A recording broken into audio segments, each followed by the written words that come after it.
शुभा की शादी गांव में शुभा नाम की एक नवविवाहित लड़की थी। उसकी शादी बड़े धूमधाम से हुई थी और वह अपने पति रमेश के साथ बहुत खुश थी।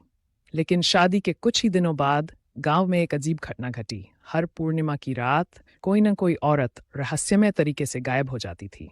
गांव के लोग डरने लगे, पर किसी को कुछ समझ नहीं आ रहा था। एक दिन रमेश को दूर शहर जाना पड़ा और शुभा को अकेले ही घर पर रहना पड़ा। उसकी सास ने समझाया, बेटी, रात को दरवाजा मत खोलना, चाहे कोई भी पुकारे। शुभा ने सिर हिला दिया, लेकिन उसे क्या पता था कि उस रात उसकी जिंदगी हमेशा के लिए बदल जाएगी। रात का रहस्य। आधी रात को दरवाजे पर किसी ने दस्तक दी। आवाज आई, शुभा, दरवाजा खोलो, मैं तुम्हारी सहेली राधा हूं। शुभा चौंक गई।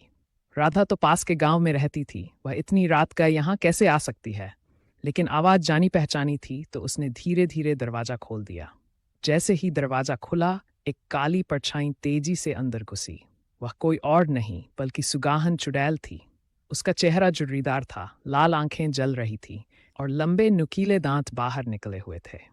वह चुड़ैल सिर्फ उन्हीं नवविवाहित औरतों को निशाना बनाती थी जो अपने पति की लंबी उम्र की कामना करती थीं, क्योंकि वह खुद अपने पति की मौत के बाद चुड़ैल बन गई थी और अब हर सुहागन से उसकी मांग का सिंदूर छीनना चाहती थी। शुभा की सूझबूझ। शुभा ने तुरंत एक जलता हुआ दीपक उठा लिया और चुड़ैल के सामने कर दिया। आग देखकर चुड़ैल चीखने लगी और पीछे हटने लगी। तभी शुभा ने अपनी सास की बताई हुई बात याद की। अगर कभी